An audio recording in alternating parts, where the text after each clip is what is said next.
c'est Piston Kirk et aujourd'hui on va voir comment installer un revêtement en cuir sur l'accoudoir d'une portière de boxeur 986. Pour cela, nous allons utiliser cette pièce en cuir dont la découpe est parfaitement adaptée à notre modèle et qui est vendue pour environ 40 € la paire par un fabricant anglais. Cette opération n'est pas seulement un moyen de rehausser l'intérieur de votre voiture. En effet, si le plastique de votre accoudoir s'est détérioré avec le temps, comme c'est le cas ici, cela vous reviendra beaucoup moins cher de le recouvrir de cuir plutôt que de racheter une pièce neuve. Comme vous allez le voir, l'opération est fastidieuse mais très accessible. Allez, on y va. Nous allons travailler sur une Boxster qui date d'avant 2000, dont le plastique des accoudoirs était beaucoup plus résistant que pour les modèles qui ont suivi. Malheureusement, ils étaient aussi d'un aspect plus rugueux et nettement moins engageant, et c'est pour ça qu'on va les recouvrir.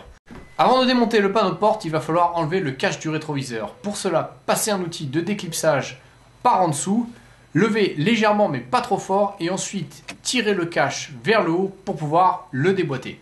Attaquons-nous à présent au cache qui recouvre la poignée. On utilise l'outil de déclipsage pour le soulever légèrement afin de passer les doigts et d'appuyer le moins possible sur le fragile revêtement en vinyle du panneau de porte. Une fois qu'on a réussi à passer les mains, il devient très facile de le retirer.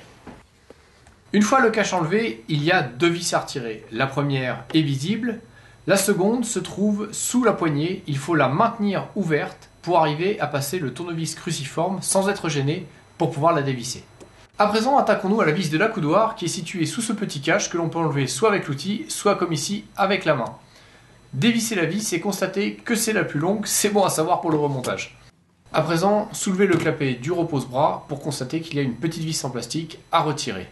Si vous avez un modèle plus récent que le nôtre, vous aurez encore deux autres éléments à enlever. Tout d'abord, la veilleuse. Elle est tout simplement clipsée. Ensuite, pour accéder au boulon d'airbag, il faut d'abord enlever le cache avec le couteau à déclipser, et ensuite seulement vous pourrez accéder au boulon. Plus aucune vis ne retient le panneau. Vous pouvez donc le déclipser soit avec le couteau, soit avec la main pour ne pas rayer la peinture, puis tirez-le vers le haut pour le désengager. Mais ne forcez pas trop, il reste encore à enlever le câble de la poignée en le tirant vers vous, puis en le tirant vers le haut, et la prise d'alimentation de la poignée qui sert à baisser légèrement la vitre quand vous l'ouvrez. Si votre modèle date d'après 2000, il y aura une autre prise à enlever, celle qui sert à alimenter l'ampoule de la poignée. La différence ne s'arrête pas là. Le système d'attache du câble de la poignée diverge lui aussi.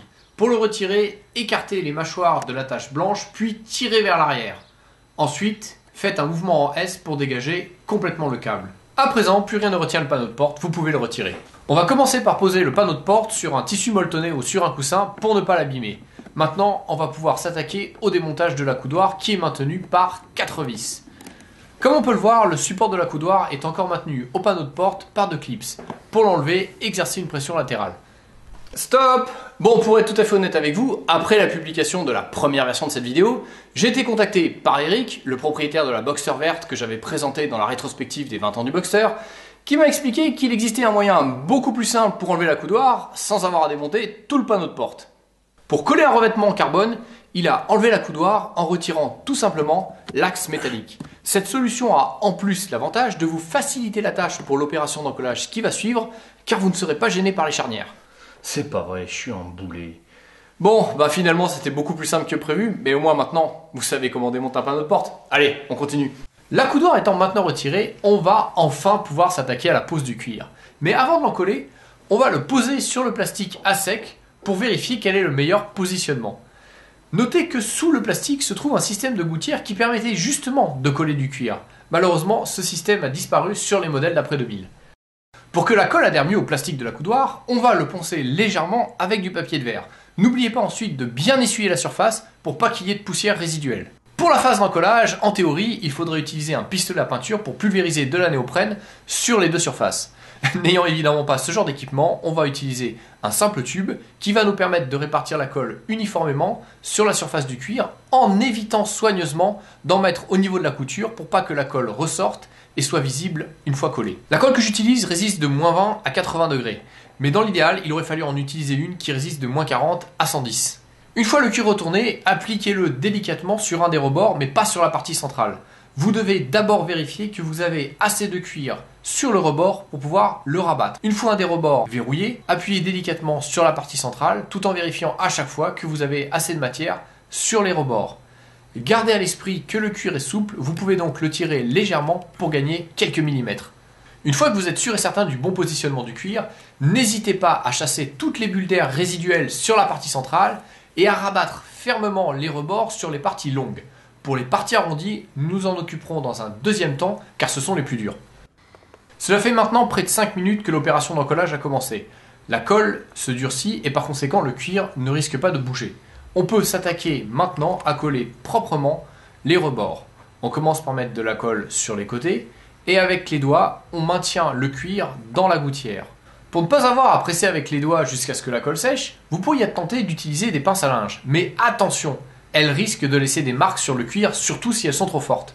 Pour contrecarrer ce petit problème, vous pouvez utiliser du sopalin comme sur cette photo, ce qui va augmenter la surface de contact tout en évitant les angles saillants. Vous pourrez aussi remarquer qu'il s'agit de la seconde génération d'accoudoir, celle qui n'a pas de gouttière, ce qui complique un petit peu la tâche pour bien mettre le cuir.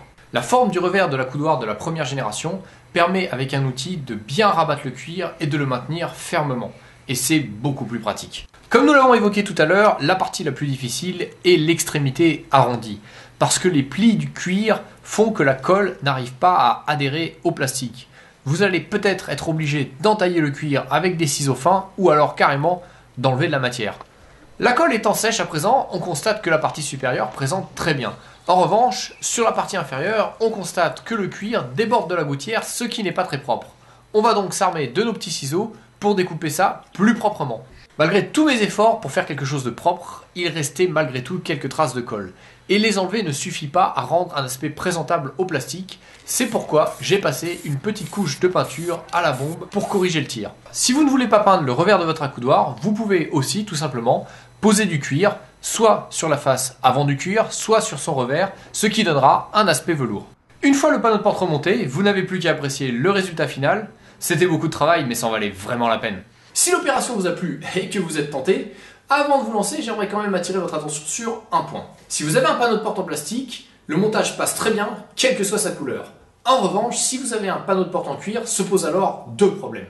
Le premier concerne les fils de la couture qui ne sont pas identiques à ceux existants. De plus, l'orientation de la couture s'harmonise assez mal avec le reste du panneau de porte. Le second concerne uniquement ceux qui ont un intérieur en cuir noir.